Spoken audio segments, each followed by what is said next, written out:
As it turns out, the notion of the Easter Bunny, as we know him today, has legendary roots in German lore.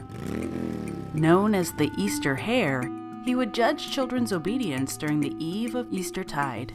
Good little boys and girls would receive tokens of recognition, such as colored eggs, candy, and toys.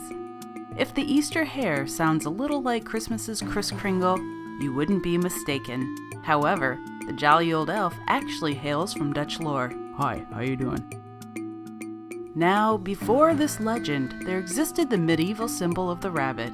Medieval folks in their infinite wisdom believed that the rabbit was a hermaphrodite, due to the countless bounties of babies that rabbits seem to produce all on their own. What the? There's another, much more famous figure believed to have experienced the same power of reproductive glory when she conceived of baby Jesus on her own. Yes, the one and only Virgin Mary. Over time, the two became associated, so much so that rabbits began hopping into religious art of the time.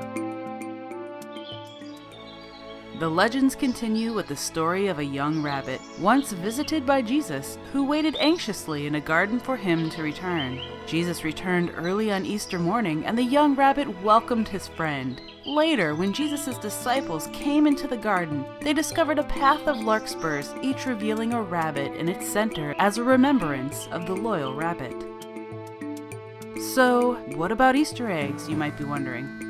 Well, eggs are symbols of fertility. Easter occurs in the spring, a time of germination and growth, so it isn't beyond reason that the egg would work its way into overall symbology of this time of the year. Also, due to Christian fasting during Lent, there turned out to be an abundance of eggs during the springtime. Well, there you have it. Easter and the Easter Bunny have been linked for longer than recent history can recount.